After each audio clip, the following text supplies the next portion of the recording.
What's going on, everyone? So, one of the targets that the Lakers have been after is Andrew Wiggins, and we got reports that Andrew Wiggins, essentially Miami wants Rui Hachimura, Dalton Connect, and their first round pick. If that is the rate for a Andrew Wiggins, stay away. Is that the going rate for everybody, right? Then the Lakers need to be patient. Now, I want to see the Lakers get a legit 3-and-D win. I think Andrew Wiggins would be phenomenal. I mean, be your fourth, fifth guy in the starting lineup, which I think he would thrive in, right? But the problem is just the cost.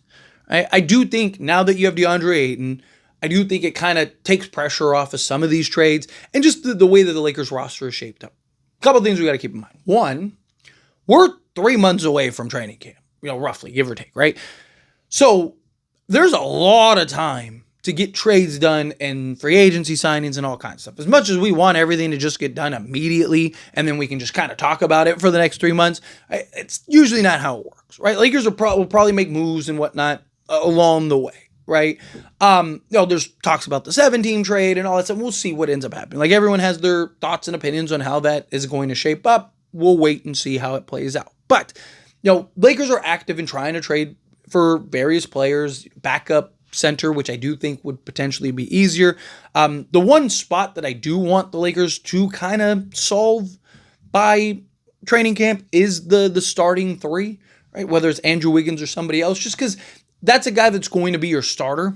It's a guy that you're bringing in to kind of operate around Luka and LeBron and everyone. So it'd be nice to have that training camp, have that preseason, have everything to kind of work through, right? Rather than, you kind of run with what you got and then at the trade deadline you make that trade. The backup center position, right, like a Nick Richards or something like that, I'm fine waiting until the trade deadline because again, he's playing a backup center role. You're just asking him to jump in like, hey, just bring energy and make sure you hit your spots and always look out for Luka, right? He's not going to play as many minutes. He's not going to play as big of a role. He's not going to be as intricated into the offense and the defense, all that stuff, right? Like, he's just going to come off the bench to be that guy that backs up 8. On the random night, yeah, he's starting, but again, you're just kind of playing your role. Hey, you know what you've done your entire career? Yeah, just do that, right? Like, but somebody like an Andrew Wiggins, it's like, okay, you need to learn our defensive schemes, our offensive schemes. You need to learn how to play alongside Luka, LeBron, Austin Reeves. We want you to do X, Y, and Z when you're on this team alongside them. When LeBron's on the court without Luka, we want you to do this. When Luka's on the court without LeBron, we want you to do this, right? When Reeves is on the court without those two, we want you to do this. Right? Like, there's more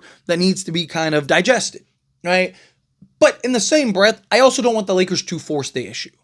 If the going rate for guys like Andrew Wiggins and stuff like that is your only first and Dalton Connect plus Rui Hachimura and stuff, I'd rather just stay pat. Because, again, one, those prices will drop the closer we get to the trade deadline or the training camp. There we go, right? Because, again, a lot of these teams, Phoenix, for example, they're not going to want to take 5 centers in a training camp. Portland's not going to want to take 5 centers in a training camp. If Miami is really as adamant about getting off of Andrew Wiggins as they are, they're not going to want to take him in a training camp, right? And so if you're the Lakers, be patient, right? The prices will usually come down the closer you get to training camp because teams don't want to bring in a bunch of guys that they're planning on trading. They obviously guys end up getting traded later on around trade deadline and stuff like that, but the intention is like, hey, these guys are here. We're going to run with them. If we need to, then we can. Rather than like, hey, we're really looking to trade this guy. They don't usually want to go to training camp with that because coaches and the coaching staff and everybody and the team itself, they want to know, like, what are we going to look like? It's kind of hard to kind of scheme your offensive and defensive plans and the way you want to, go about the season when 3 of your 5 starters might be traded, in a week. It's hard to do that. Right? So I think the Lakers need to kind of stay the course and be patient. Also, I think, Lakers are in a good, Lakers are going to be excellent offensively. I think they're going to be the best offense, if not like very close to the best offense in all of basketball. During the regular season, I'm not worried as much about the defense as I am during the playoffs. You can, in the regular season, over an 82-game season, you can win a lot of games just outscoring teams. Right? Like, a lot of high-powered offenses usually win a bunch of games. Right? Like, I'm not saying that they'll be the 1 seed or anything like that, but they'll probably win quite a bit of games. They'll be a top 5 team at worst in the Western Conference, right? Because offensively, they'll be able to carry themselves, right? I worry come playoff time. Once you get to the playoffs, and then now teams tighten up, defenses tighten up, like everything, and games are tighter and closer. So it's like, hey, we need to generate a stop. We need to get a stop. So I'm okay if the Lakers, if there's nothing there. Obviously, if something's there, take it. But if that's the going rate for guys, then I'd rather the Lakers be patient and just wait to see what develops as we progress, through the offseason and then into the trade deadline if need be. Because again, Dorian Finney-Smith at one point, they wanted 2 firsts for Dorian Finney-Smith, and then it became 1 first, and the Lakers were able to get him for 3 seconds. Right? So again, and the Nets also started to value expiring contracts. Like, one of the Lakers' biggest assets are their expiring contracts, right?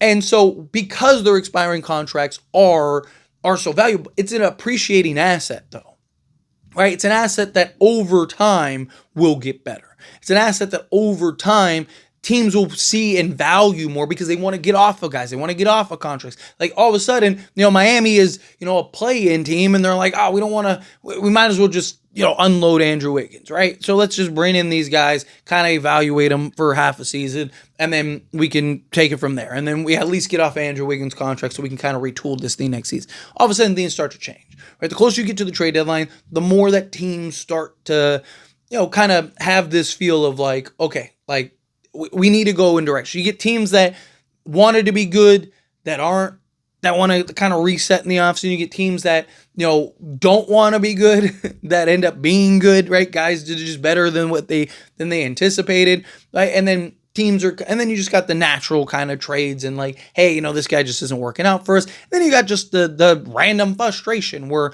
a guy is like, get me out of here. I don't want to be here. I'm done being here. I mean, every 3 months, it might not even be that long. Every few months, there is a new star or a new player or somebody that wants out of their situation. They're not happy, or they're not in a winning situation. They want to be in a winning situation, or they thought they were going to a winning situation. Didn't turn out to be a winning situation. So again, I'm not worried about the Lakers finding something, but if the prices are as high and jacked up as they seem to be right now, then Lakers need to stay the course, stay patient, let things develop, let things play out. Right, the Lakers are able to pull off and land Cam Whitmore in the in that big 7-team trade. Perfect. That helps solve one of your wing issues. Right now, you got an athletic, versatile 3-and-D wing. Right? I want a more veteran, experienced one. Right, because Cam Whitmore, he hasn't been there, done that. Game 7 of the Western Conference Finals, and the game is tied with a minute left. I'd trust Andrew Wiggins in that spot more than I trust Cam Whitmore. So just things like that to kind of keep in mind. But anyway, as always, this is a discussion, so let me know your thoughts and opinions down in the comments. That being said, if you haven't liked this video, hit that like button. Helps me a lot. So we enjoy these types of videos, and I truly appreciate it. Not subscribe channel, hit that subscribe button, turn on the bell notifications. Appreciate y'all. See you in the next one. Thank you.